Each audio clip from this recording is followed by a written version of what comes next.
गरीबों और अमीरों के बीच की खाई क्या और बढ़ रही है? ये सवाल एक सरकारी सर्वे से पैदा हो रहा है। ऐसे समझिए कि देश के 12 राज्यों में 50% से ज्यादा आबादी सबसे गरीब तबके में आती है। आप शायद इस बात को सुनकर चौंक जाएंगे, लेकिन खुद सरकार के आंकड़े इस बात का खुलासा कर रहे हैं। सामान्य जरूरत की चीजों पर आधारित ये आंकड़े चिंताजनक हालात की ओर इशारा कर रहे हैं। डेटा है नेशनल फैमिली हेल्थ सर्वे यानी NFHS का। ये रिपोर्ट पिछले हफ्ते ही जारी हुई है और इसमें कई अहम जानकारियां मिलती हैं। आगे बढ़ने से पहले इस रिपोर्ट के बारे में कुछ जरूरी बातें जान लेते हैं। तो पहली बात तो यह है कि 2019-21 के लिए इस रिपोर्ट में वेल्थ इंडेक्स का इस्तेमाल किया गया है। अब इसे तय करने के लिए परिवारों के पास मौजूद आइटमों का लेखा जोखा देखा गया है। मसलन किसी परिवार के पास टीवी, फ्रिज, बाइक, स्कूटर और पीने के पानी का जरिया जैसी चीजें हैं या नहीं।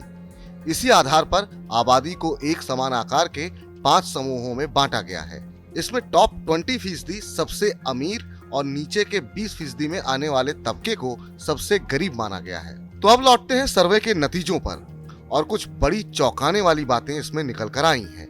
पैरामीटर्स के हिसाब से पूंजी के एक समान वितरण के लिए किसी भी इलाके या राज्य में 20% आबादी 5 कैटेगरी में होनी चाहिए, लेकिन ऐसा है नहीं। दरअसल शहरी आबादी टॉप कैटेगरी की ओर है, यानी शहरों में ज्यादा अमीर आबादी रहती है।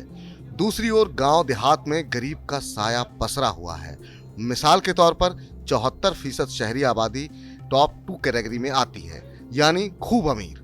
इसके उलट गांव देहात में रहने वाले हर 4 में से बस एक शख्स ही इन अमीर समूहों में आता है। ग्रामीण इलाकों की करीब 54% आबादी सबसे गरीब 2 ग्रुप्स में है। शहरों की महज 10% आबादी ही गरीबी के ऐसे दायरे में है। यहाँ ये बात याद रखिए, ये वेल्थ इंडेक्स परिवारों के पास मौजूद हाउस होल्ड की चीजों, बाइक्स जैसे सामानों की उपलब्धता पर आधारित है।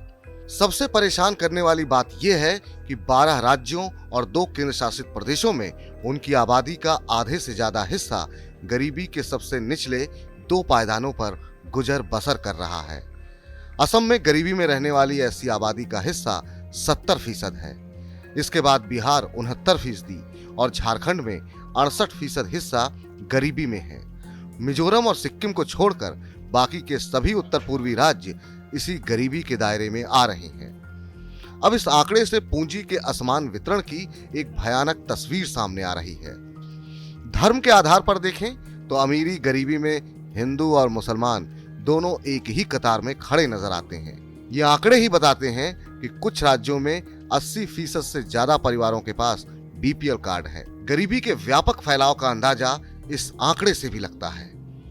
फैमिली हेल्थ सर्वे के आंकड़े जाहिर तौर पर देश में मौजूद असमानता को दिखा रहे हैं। आने वाले वक्त में सरकारों को इस दायरे को घटाने पर कोशिशें करनी होंगी। मनी 9 के लिए प्रवीण शर्मा।